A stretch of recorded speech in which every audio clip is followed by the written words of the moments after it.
Good morning, everybody. Welcome to another episode of Midlife Muscle Strength Podcast, where we try to help you be better, not broken. I'm Mickey Kilmartin.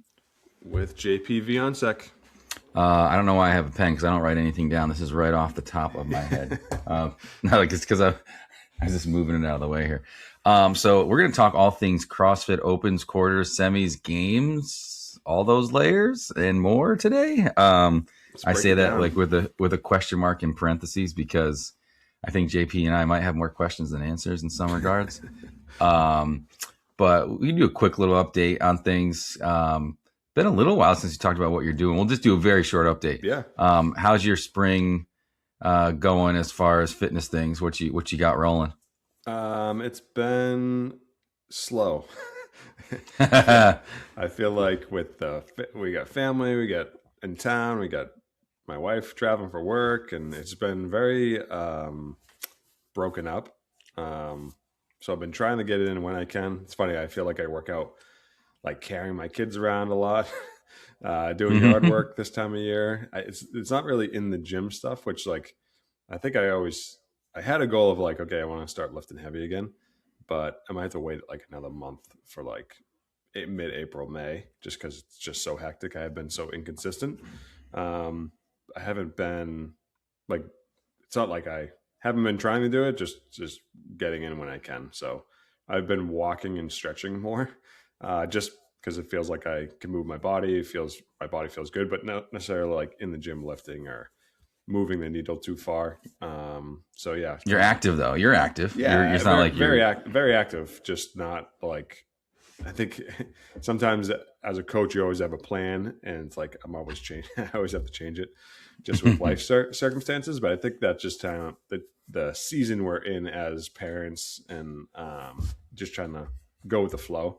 I feel like in the past I would have stopped and been really aggravated as an athlete, just because I'm like, I can't get in, it's pointless, I'm not getting my goals. But like, you kind of just do what you can when you can and stay active.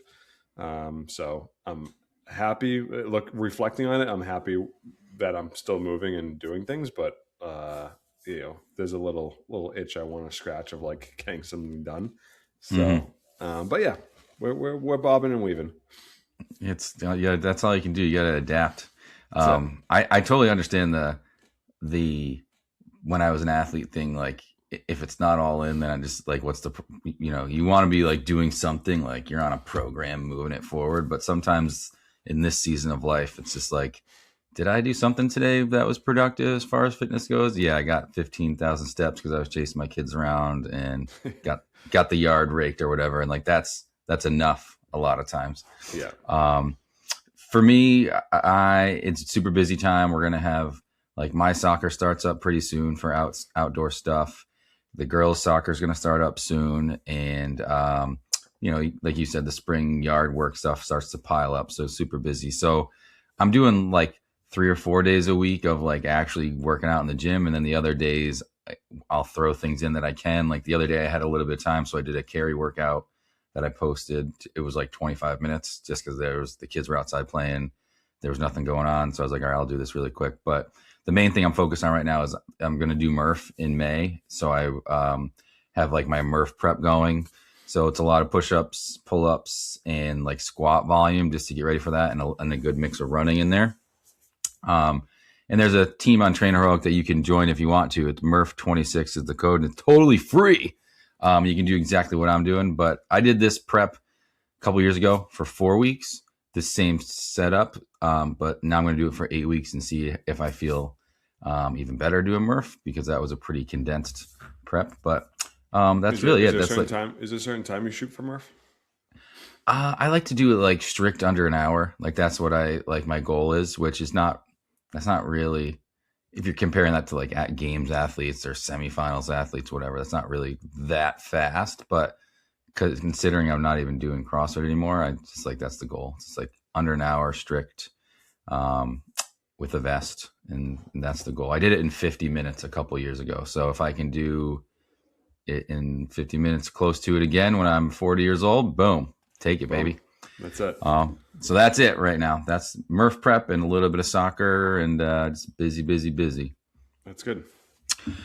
So, speaking of Murph and CrossFit Games peeps, let's get to the topic at hand, my friend. We're talking about the Opens, quarterfinals, semifinals, and games, and how it's changed, what it looks like, and what it takes to get to semifinals at least, and training and all that stuff. So, my first question to you is, JP, since you did a little research, I know I saw you kind of doing a little bit of research when we jumped on here. What does it look like to you now versus when we used to do it? Were you surprised at what you saw in the games season? It's funny. There was a few things. Let's start with what I enjoyed. I think I enjoyed a 3-week open, not a 5-week open. I feel like Mm-hmm. even though it's funny, I think I would have enjoyed it. I think it's nice to have a week you can just throw away with 5 weeks.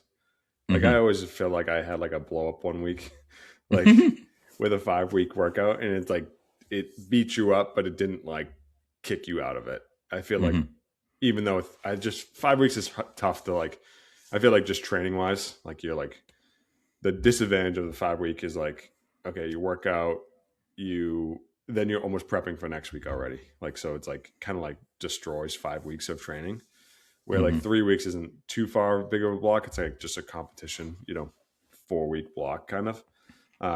But I think like it just means every workout means more than 5. You can kind of have a throwaway or like a not great workout, but I feel like you got to show up for 3 weeks. If you have a throwaway workout, you're done.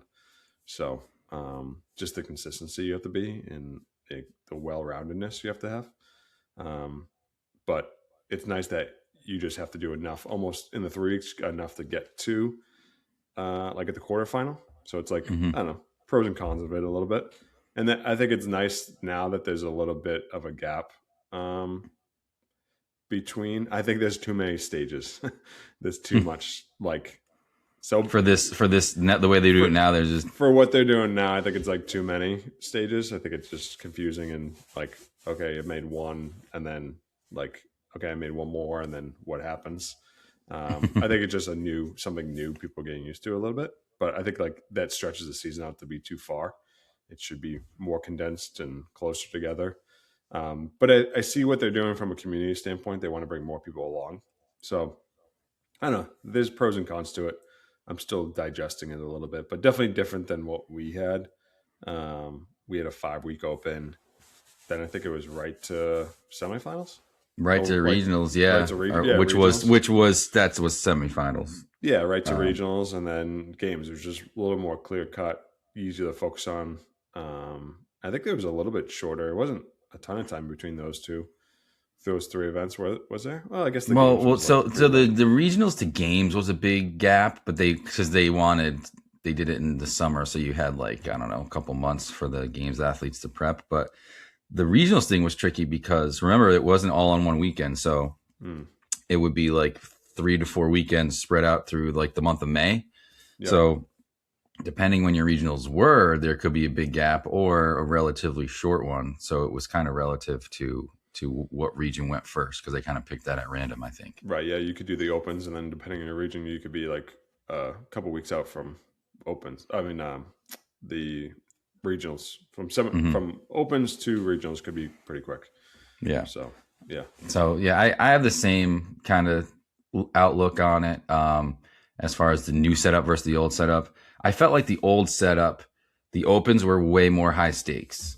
It was a very do or die high stakes scenario because that determined if you went to regionals or for the age groups, your semifinal qualifier. Or no, actually, for age groups, it used to be opens got you to the games, yeah, I believe. Like you yep, had to be top 20 or 30 in the world in the opens to go to the game. So the opens had way more at stake back in the day, which in my opinion actually created more community and hype and like traction for the game season in a weird way because now it's become and again this is just my opinion and HQ has their own way of doing things and everyone's got their own opinions, but now it's a little bit watered down such that like for example all the athletes I work with like they do opens workouts once. If they're someone who's like I want to go to quarters, they do opens workouts one time because top 25% for the small group of athletes I'm working with, like they're definitely in that top 25%, even on their worst day. So it's like the opens are like a throwaway stage. And that's Yep. not to knock people who have to really work hard in the opens to get to the quarters. But if you're at a higher level, the opens is kind of like, I'm going to the next level. Like, whatever, I'll do this. Like at the end of my workout, we'll do a regular day and then they do the opens workout in a lot of cases. And then the quarterfinals is more so like the old opens. Like it's hot, and now it really matters for them. So now they've got to hammer.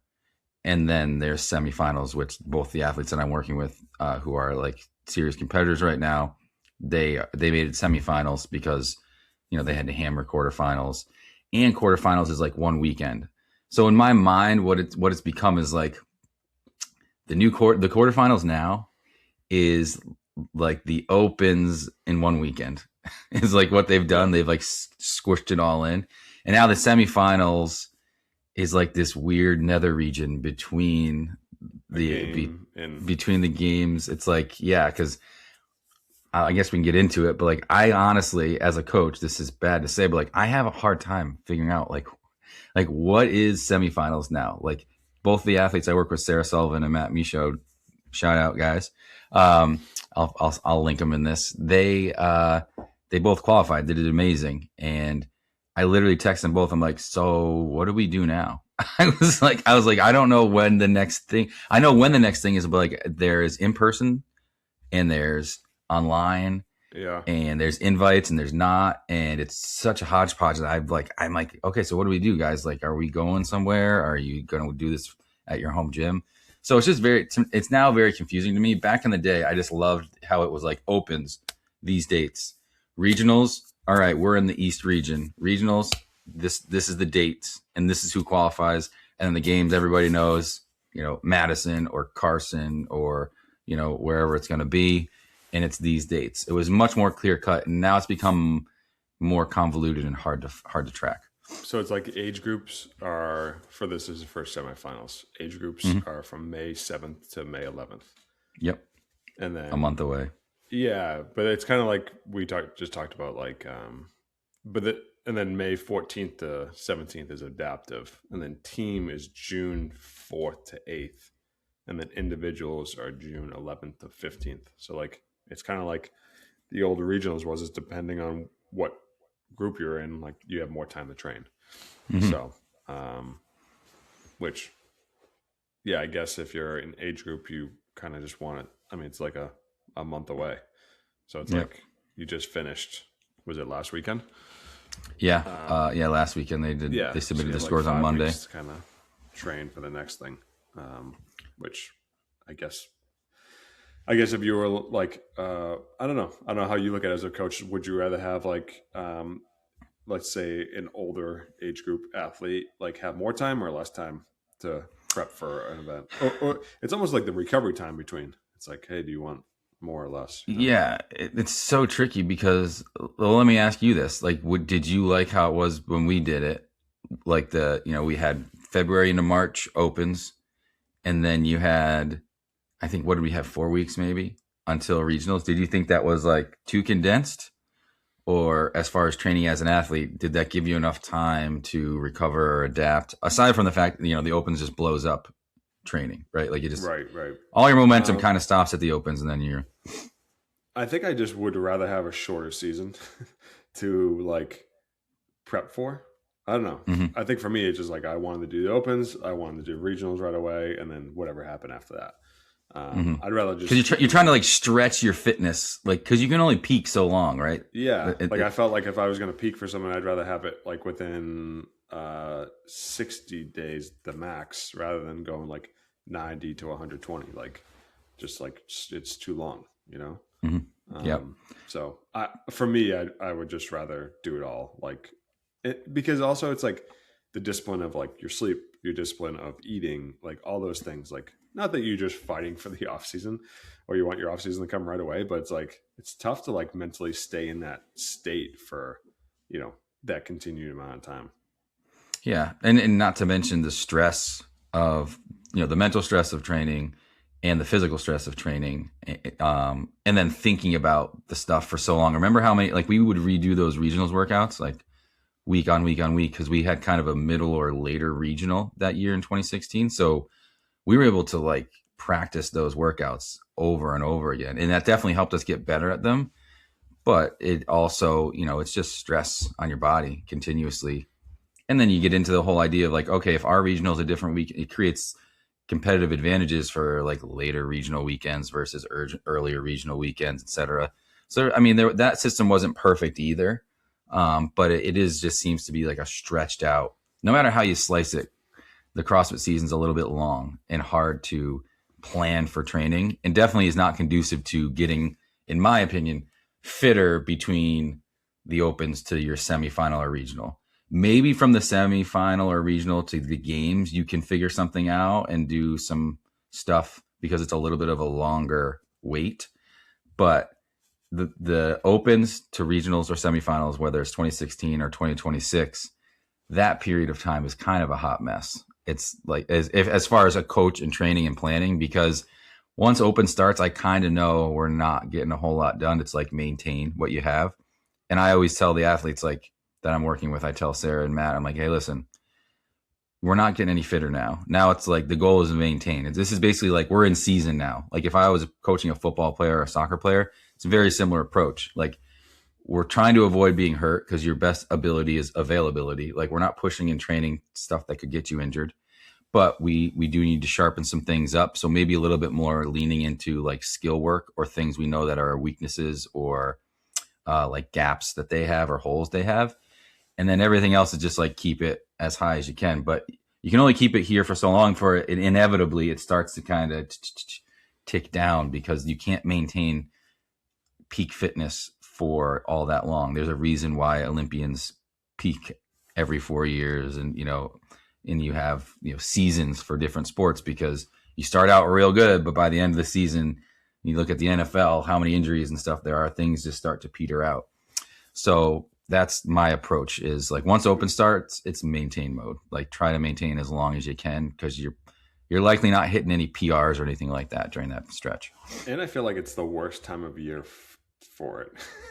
like seasonally speaking, seasonally, you could not have picked a worse performing like season to do it in.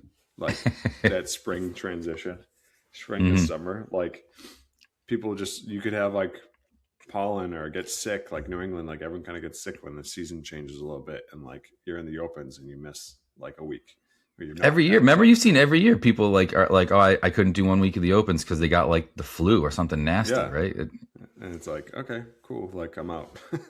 It's like you trained all year for it. It's like that's my goal, and then you get bumped out. But it was interesting. I didn't even think what you said, but it's like it's watered down. So even from a community aspect, like I think they wanted more events. Like honestly, like you said, like if you're in decent shape, and not to offend anyone, but like if you're in good shape, you should be making the quarterfinals. Not to insult anyone who didn't make it or insult anyone who did make it, but like it should be like if you're a good athlete, you should be making it. But then as like a spectator or community person, it's like you're cheering like with less energy because it's like spread over 2 weekends or whatever it is, or less people can show up.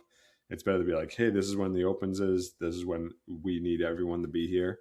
I didn't even think of that aspect. I know why. Like, I think looking at CrossFit, you kind of know why they did it. They're like, oh, I want to involve more people and all these things. But I think it kind of like waters it down, like you said, like from even the excitement standpoint.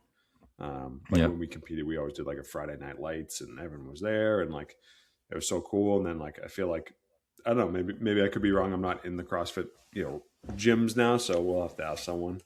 Maybe you're the guest we have on next week. But I don't know. I would be interested to see what like from a community aspect what it is.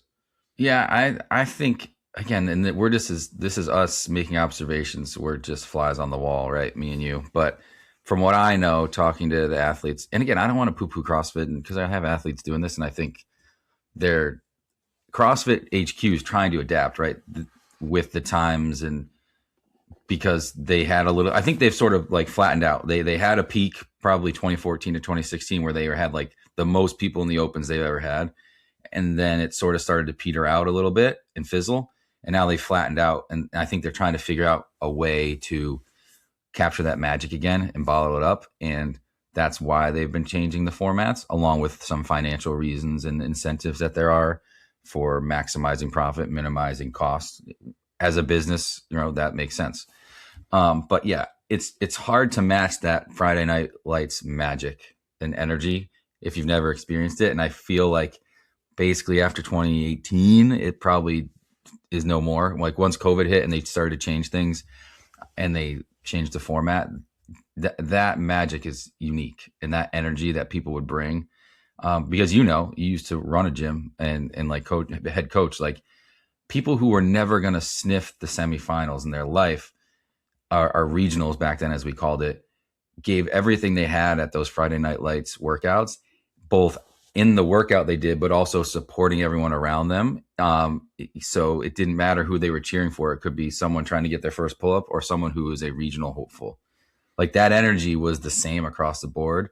Now it's sort of been like broken up, and you can see during the opens, there's like some energy for those Friday Night Lights types events. But then when quarters comes, it's sort of like, from what I've seen, in my opinion, it's like, okay, about 50% of people are no longer interested because they're not involved anymore. They didn't make quarters. Right. So they're like, why do I care? And it's not as cool as regionals. They're not doing the same workouts. They can't like compare their time to someone else. Like, it's just like, I'm not there. Yeah. But what was so magical about the earlier CrossFit years that we did it is like when regionals came, people would come and cheer for it. Like that same energy somehow would transport, and people would come and watch us, right, who didn't make regionals, but they were at our gym. So I think CrossFit's trying to find a way to like bottle that magic up and repeat it or find it again, but they still haven't quite found the formula, unfortunately. And I think something else that's hurting them a little bit is like, which has no control. They can't control it, but like High Rocks is so consistent. Like, you know what you're doing. These are the events. Like, it doesn't change. And like now CrossFit's like changing and doing all these other things. Just kind of like, I don't know, makes it hard for people to be like, I don't even know how to get involved, or what's the season look like? How do I compete? Like we're asking questions, and we're like, we've done it before. And like someone new to the sport is like, I don't know how it works.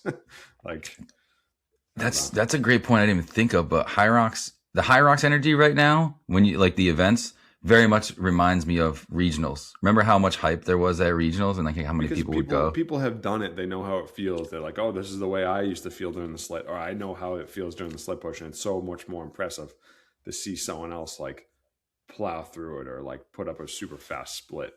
And it's like, wow, like that's such a struggle for me. And you see them do it at the high level. Like, I think that's what it was cool to do CrossFit back in the day, because it was like you were doing the same workouts as everyone else, and like you could compare.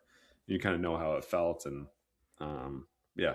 So it's I think they're kind of hopefully can regain that somehow, but it'll be interesting to see how like the semifinals go, like if it's in person or not, or they definitely cut it down pretty quick from. Like obviously opens everyone. Then what was the qualifier for? Quarterfinals is 25% of people for quarterfinals, and then the semifinals for age groups, I think it's about like the top 300 for ages 35 to 55 or so, give or take. Don't quote me on that. So it's like 300 people from the world make like, so in those categories. If you're 35 to 39, it's like top 300 go to semifinals. Yeah, and some of that's invite to in-person stuff, and then there's online for everybody. If how do you think comparing like a online to in-person event is like? So say you could have the opportunity, or how would you perform like in front of people compared to by yourself at the gym? I would prefer advantages or disadvantages. So I think from a competitive standpoint and a logistical standpoint, this might be contrary to what people think. I think the in-person stuff is easier to manage and you have more control over. As like, if I'm CrossFit HQ, I want it all in person, because there's so much controversy now about the online stuff and video submissions. And now there's AI you got to worry about with video submissions and stuff, because once money got involved, people cheat. They just do. So when you have everything in person in front of you, you at least have control, whether it costs money or if it's logistically a pain to do that. I think in CrossFit's interest, they should just make it all in person. They'll never do that now because they don't want to spend the money. I don't think. but I think it should be in person. And as an athlete, I would like that. And for me, I know some people like the online version because it's cheaper and you can just do it at your gym.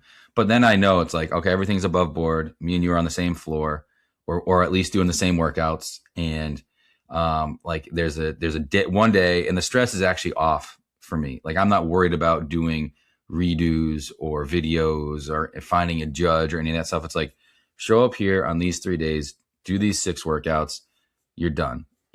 That I think is, yeah, the first workout, it's like getting punched in the face. That feeling, like you get that first workout out of the way, but then the nerves are gone and you just sort of roll through the weekend. When you have a whole weekend of high stakes, this is it for you, turn on the button to record.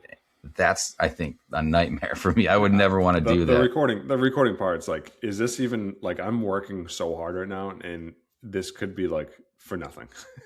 Like, so that's me. Like and I don't know if you feel the same, but breaks, or I've done workouts where it's like didn't start or it doesn't have a good video. It's like, luckily it was like it was like I had a judge and it was the video, and like not every video is submitted, but it's like it's happened before. It's like I would hate to do it again. Yeah.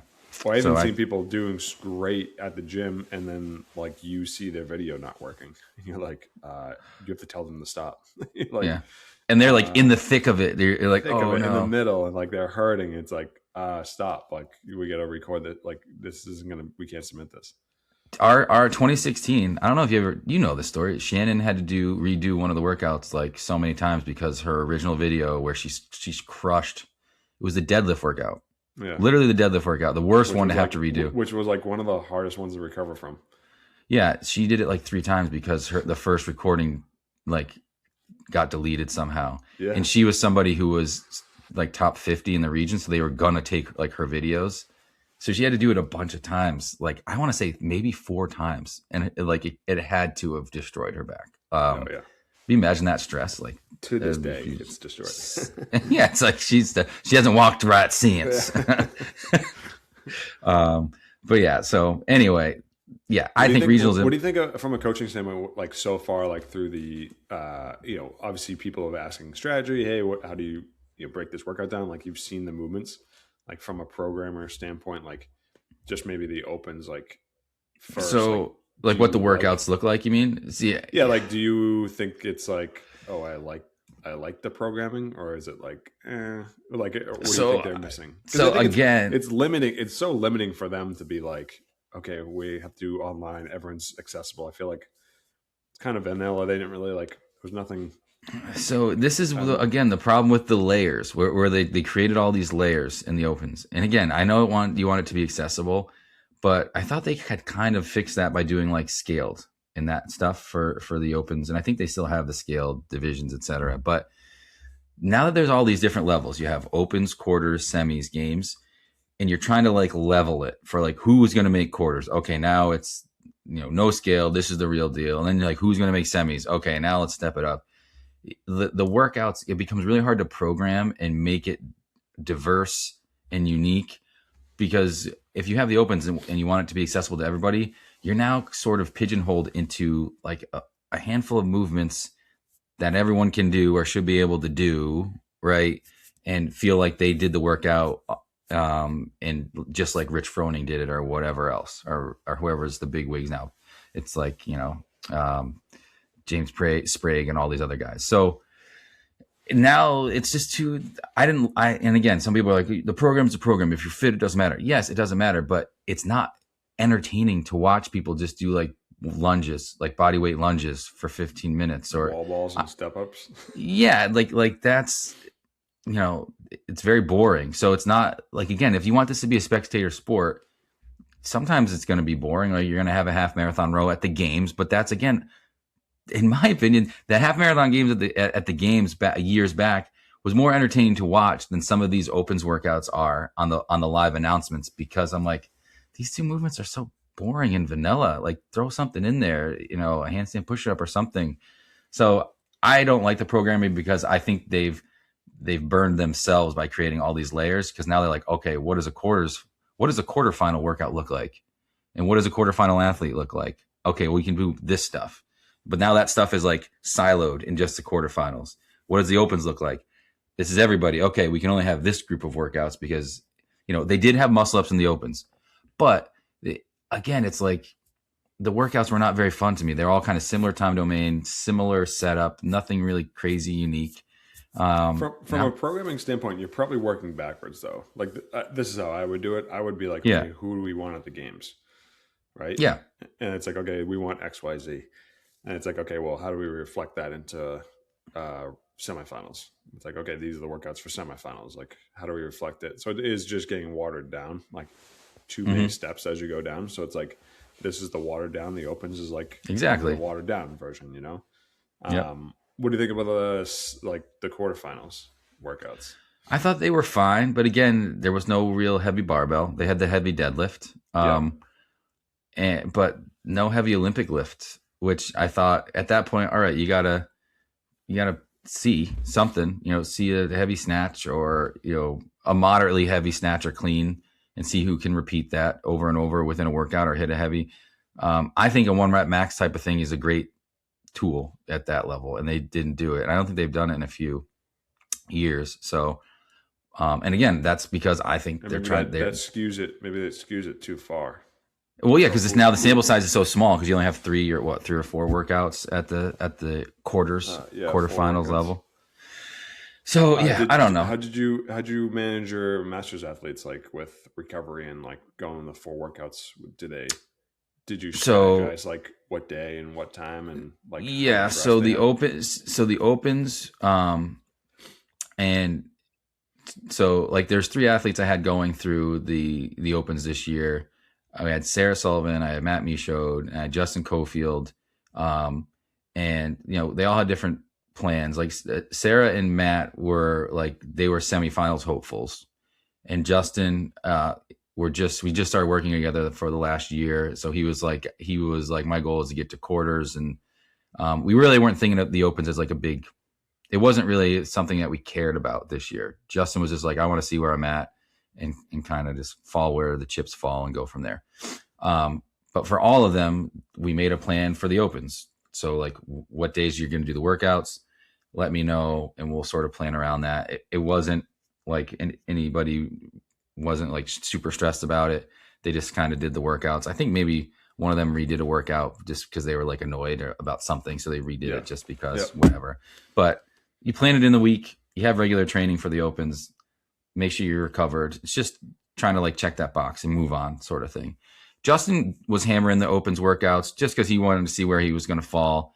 And he did really well for himself in those, which was great to see because he did end up making quarters kind of easily. I think he had some doubts, but he showed himself that he has a lot more in the tank than he realized. So, but he still only did them once each.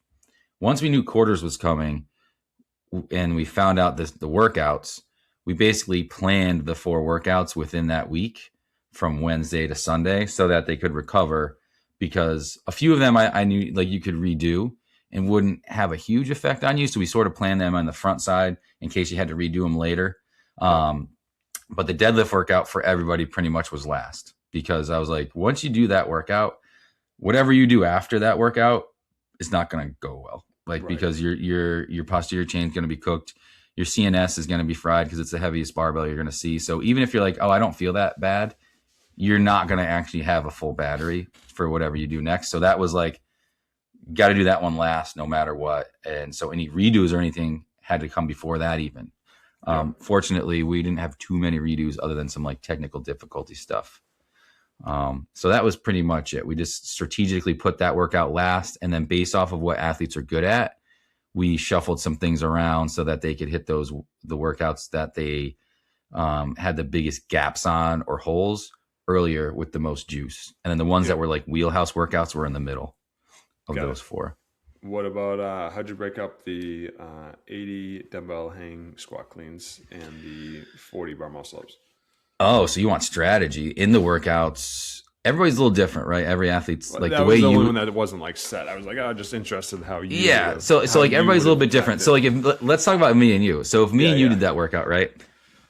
That's an air squat for you, right? Like the hang. So I would have probably had you, if I was your coach, I would have told you, rip a massive set on bar muscle ups first. Like not like failure, but do a massive set and then go over to the dumbbells and do like a set of like 30 or 40, something Yeah. like that. And then do 5 or 6 or maybe 7 bar muscle ups. Then go back to the, and you might finish, you'd be one of those rare cases where you may finish your dumbbell squat cleans like way earlier. And then you're Right. like, I would have you kind of go back and forth after a massive set and a massive Yeah, set. it's almost like those would be my rest, like, and then just Yeah. hacking away at the bar muscle ups. Yeah, and you could do like 40 dumbbell squat cleans, and then just do like 10 dumbbell squat cleans, 5 bar muscle ups, 10. Right. That's how I would strategize for you, just because I know that your legs are not going to feel a thing, and your grip is super strong, like in that regard. Yeah. So it would be more like managing the bar muscle ups, but you're not bad at bar muscle ups, but like these dumbbells are nothing for you. It's like air squats. Yeah. For me, I don't even know what was the weights for the dumbbells. 50s for guys. Yeah. So yeah, you would just be Piece like of dunk, cake. dunk. For me, if I was strategizing for myself, I would do like sets. I would probably do like 5 sets of like 4-8, like 4 bar muscle ups, 8 dumbbell squat cleans, something like that. And then from there, see what it feels like for me. And then I would sort of auto regulate based on feel and like go back and forth, maybe drop it down to like 3-6 or whatever, just to like get to the end. I would need sets just to like regulate the impact of the dumbbell. The bar muscle ups wouldn't really be a problem. It would be almost like rest. Yeah. If that makes sense. That's cool. Yeah. So any workouts that you saw in the quarters that you're like, I'd like to do that one? That one looked kind of fun. I would do that one. What was the other one that I kind of liked? The deadlift one didn't really look. I mean, that last barbell is kind of heavy, but 315. What was the last weight? 315 on the barbell. You would have just absolutely cruised through that. Yeah. If I had a good double under day, like some days your double unders like smoking and some they're crispy. Like, you're like, what happened? I feel like I could smash that one. Yeah, you getting to the 315 barbell would still just be moving like 225. Yeah, so it would just be like nothing. It's so easy. That workout was taking people out though, because they were, that last barbell, even if you're strong, like it does, the fatigue accumulates and I think it's easier doing it that double unders deadlifts first for me personally. Like I wouldn't have liked to seen the 50 double unders after the heaviest bar. Like if you did the heaviest barbell and then had to go like you're kind of pushing, you're maybe doing like 1 or 2 extra reps you probably shouldn't be doing. But like in that scenario, you just sprint to the end. Where like if you had to go from the heavy to the double unders, I feel like that would like rock. Like I'd be tripping up a lot more. Yeah, because you're trying to like do little hops with your hamstrings and everything cooking. It's like, and you're breathing and all that other stuff. Yeah. That's it. I thought the row one looked like fun. Like I like just like that structure. Like that workout would be one with the handstand push-ups I would have enjoyed. Like that was probably my favorite workout of the entire opens, honestly, in quarters. Is that to me was like kind of classic. All right, you have Grace and you have 30 strict handstand push-ups with the little row sandwich.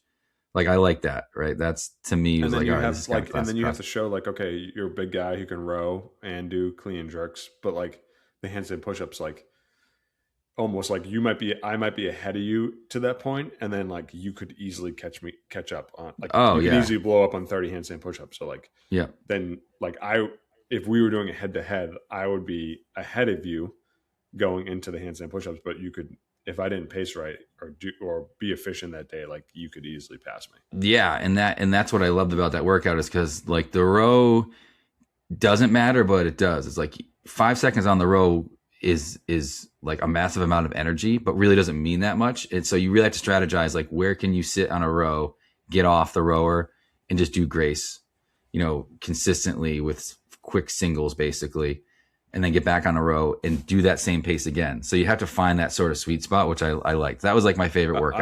I would dog the first row and then like crush the clean jerks and then take the second row as a rest and then try to get back to that's so like Sarah's strategy on that was, I think she rode like 202 for her per 500 meter row on that. So she was just like very consistent. I think she did like the same exact time on her second row. She did that workout, as perfectly for her as she could, right? Like, when someone hits a workout and you're like, there's no time here where we can like slice off. Like you did it perfectly. Like she did it just right for herself. And then she did like 5 handstand push-ups and then like 3s to 2s all the way down through because her shoulders were starting. Did you have athletes make the semifinals? Yeah, so Matt, Michaud, and Sarah made semifinals, and they are now they're finishing up top 75, or was it top 30 for Masters? For the games. To go to the games or to? I thought this. I'm looking at semifinals. Well, semifinals. I think they're saying from semifinals, the top 30, I think, from each age group goes to the games. It's two. I think so. After semifinals. Yeah. So how many people made 2 semifinals? I think it's like 300 or 400 make it to semifinals in the world. So it's not broken into regions for age group. So like Sarah and Matt are the top 4, or I think they're both in the top 300 of the world for their whole age group. Matt's 40 to 44, and Sarah's 35 to 39. Where are they ranked right now? I want to say Sarah was like 150 and Matt was like 250 or 240. They both crushed it. So I don't know. Do points carry over? Like no, so it's refreshed. So now it's like semifinals is just like show up and do your best, and then what are you telling those two? Just like expectation wise, like kind of the way, like, is it, hey, we're going in and we're gonna, like, your workouts could pop up. You could have 3 or 4 workouts and you're like, oh, these are my wheelhouse, like, you know. Yeah. So what's like, both athletes, like I said, are super fit and like they're freak shows to be doing what they're doing. Like Matt just won firefighter Olympics or firefighter Olympics in out west like this past weekend. That's mind cool. You, like I think he did it after he had done all the quarterfinals workouts like the same weekend, which is just nuts. Like he's just a freak. Yeah. Super consistent dude. So is Sarah. And like, I mean, I think they would both love to go to the games, but they also just love the game. They love the game. Like they're both just OG CrossFitters who love to compete. And Sarah's won some big events. Matt's won some big events and done really well at events. They've gone to like Masters, like Legends Championships in Arizona and Ohio and stuff. But I think they would both go to the games and love to do that. But I also think they just love to compete and like push themselves. So we don't have, there's not like it's do or die in semifinals. Right. Like you're going to the games. We're like, Matt's got a career, like multiple careers, you know, as a firefighter and other things. So he's not trying to like crush himself or get hurt. And he knows he only has so much time to train and do that stuff. So, and Sarah, she's also, you know, a coach and does a lot of things. She wears many hats. So there's only so much time and water to put into the bucket. So go to the games. Would they? For sure. Would they love to do it? Yes. But I really think they like to just push themselves and try to do their best and like watch progress and test their fitness, which is what CrossFit's all about, right? So going into semifinals, what's the goal? Be healthy and be able to do all the workouts. And this next month that we have, stay as fit as you can and maintain what you have. Because I sent them both the same text. I said, you're not getting fitter in this next month. And I'm not trying to poo-poo you, but it's just not happening in 4 weeks. So we're trying to maintain what we have and fill any gaps we have skill-wise and see where the chips fall when semifinals happen. And that's pretty much it. I think that's like, it sounds brutally honest. Like someone from the outside would be like, oh, that's like kind of mean. But it's like, honestly, you be better off spending your time filling the gaps in with skills than the fitness. It's like the amount of gap you could create by, okay, let me get better at this skill or transition or whatever you struggle with, then more fitness kind of makes sense. And then one other thing to touch on is like, I love that Masters athletes are like, even at the games, they're like, my elbow hurts, I'm going to stop. I'm gonna like, I don't want to be like affected for pickleball when I get home. It's like, for me, I've done even a regionals, which is crazy. Like, with like a bad hamstring back, and I'm like, I'll just push through it. And it's like, I wish I was just like, hey, I'm done. I don't know if that would have like made all you guys stop too. I think I did it more for the team aspect. Like I wanted everyone to keep going and compete. Well, you're on a team. Yeah, it's harder on a team to just like, but first of all, that's a wild story. We'll have to tell maybe another day, but the fact you got through that whole weekend after that happening on day one is just bananagrams. Yeah, crazy. Stupid. But like, I respect I don't think I as a young athlete, like could go to the games and be like, I'm going to drop out because my shoulder hurts. I would have been like, I'm going to keep going. But in reality, it's like, why? Like if your Yeah. shoulder hurts, you're not going to win. Like it's just Yeah. get I there. mean, you're well, and this is what we've like both these athletes, and Justin, who's also a master's athlete that I work with. First of all, they're all super hard workers and super consistent, Justin, Matthew, and Sarah, but they're also smart. Like whenever there's something going on, like a wonky shoulder or my back hurts, we're like, all right, throw out the plan for today. Just do what feels good, and we'll make a plan to figure out what's going on there. It's always like that stuff comes first. It's not ever hidden from me. And it's never like, I'll just push through it. We always address that thing first, whatever's bothering them so that they don't feel great training, and fix it before we go on with any more training, because those things end up bubbling to the surface and becoming worse and worse. Like Sarah had a little bit of a wonky shoulder the last couple of weeks, and just didn't feel right. So she's figuring that out, and we're adjusting stuff in her training, and she's still crushing it. Justin had a little bit of a hip thing going on leading up to Open, so we made sure that was safe and feeling good before we hammer the Opens workout. So masters athletes, it's all that much more important because your body's just not going to recover, but it's also that much more important to be smart about it, because you don't have the luxury of youth to cover up those things, because your quality of life can definitely get affected if you don't if you're not careful about it. Yeah, and I think you can do CrossFit if you do treat your body like that and communicate and like don't push through it. I think some people see athletes and they're like, "Oh, I got to push through." And it's like in reality, they're not pushing through. They've been doing it and been consistent for so long. So I think people kind of misread that a little bit, and I think I definitely did too. I looked at Matt Frazier or Rich Froning and just thought they were going 1,000% every day. And in reality, they posted that, they wanted people to see that on social media, that they're like invincible, but like in reality, like learning, Matt not being in the sport anymore, like he talked about how much he recovered all the time. Yeah, And it's like his and number how one thing, how much he would sleep and eat. Like yeah, like he spent most of his time recovering, not training. and while watching them and idolizing them, I spent more time like trying to hammer myself. In reality, I should have been like, hey, how can I recover more? Yeah. So it's nice that people are doing that, and I think you can do CrossFit for a long period of time if you enjoy the process and enjoy the sport and you take care of your body. You can do anything. So Yeah, that's totally like that mentality, and I think that mentality is slightly changing. People are smartening up, but it is easy to get caught up in that. And like, for example, Sarah and Justin only do like 3 or 4 workouts a week, and then the rest of their week is recovery or like yoga, or they're only doing like 3 or 4 workouts a week, which in they're very competitive athletes, and they spend 30% of their time not in the gym fitnessing.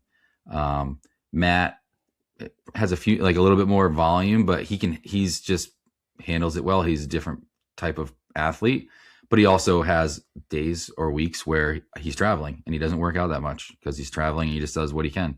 So it's not just hammer all the time. The dose makes the poison.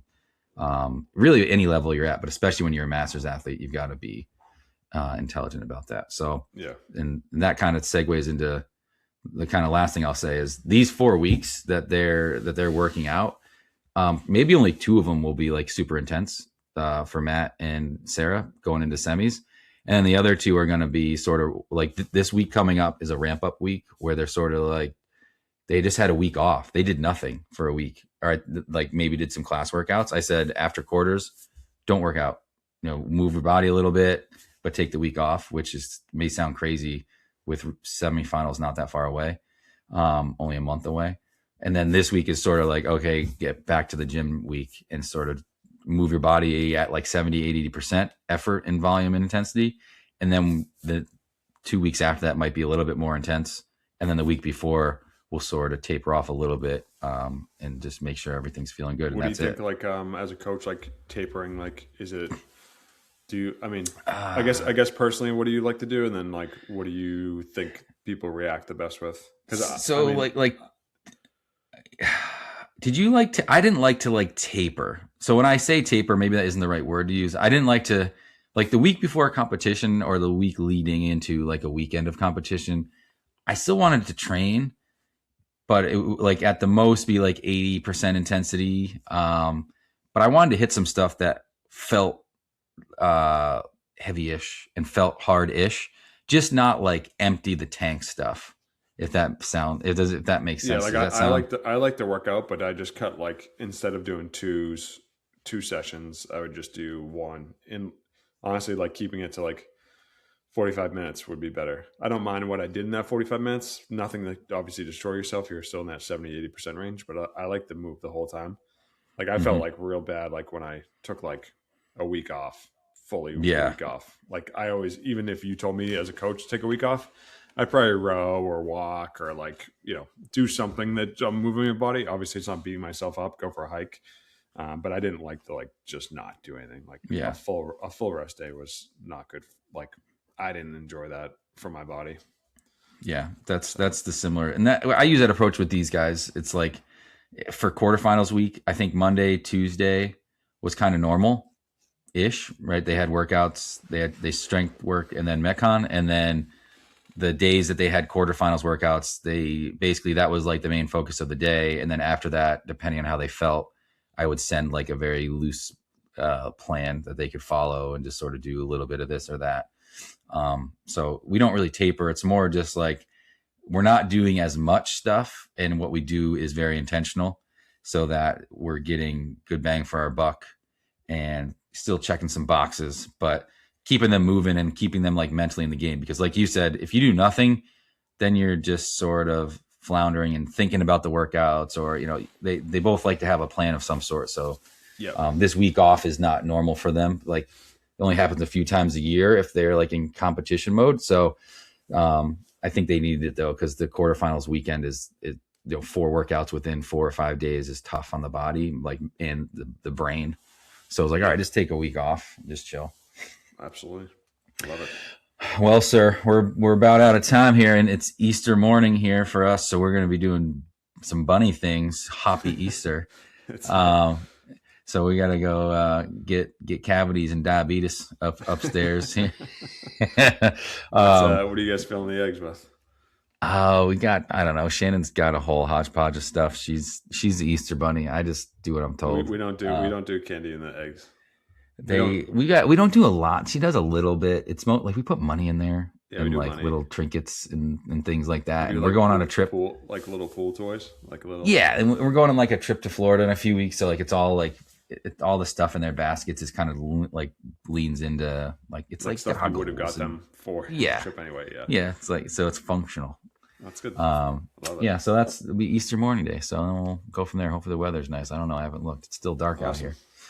All right, sir. Well, it's always a pleasure. Where can people find you if they want to hear about your strategies for CrossFit Wiz coaching? on Instagram.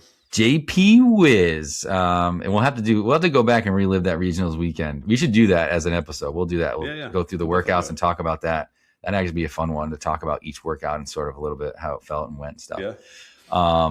And you can find me at the Dad Bod Chronicles on Instagram. And please, if you have any coaching needs, questions, reach out to us, folks. Thanks for listening.